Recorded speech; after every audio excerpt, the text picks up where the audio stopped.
Hello everyone, most welcome. तो आज मैं बना रही हूँ चिकन बिरयानी। तो आप लोग को कैसी लगी जल्दी जल्दी खा लो और बताओ कैसा बना है। और जैसा कि आप देख रहे हो बनाने में बहुत टाइम लगा है, बड़ी मेहनत लगती है।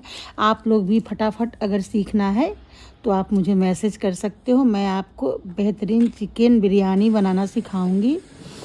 और ये मेरा शौक़ है, तो आप लोग देखो, पसंद करो।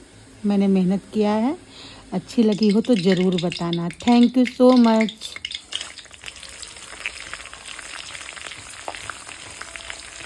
तो तब तक हम इसे 20 मिनट के लिए ढक देंगे।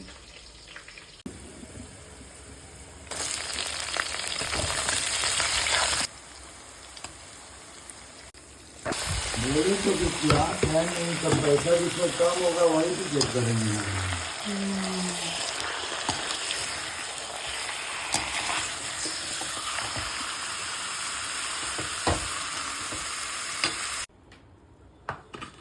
खत्म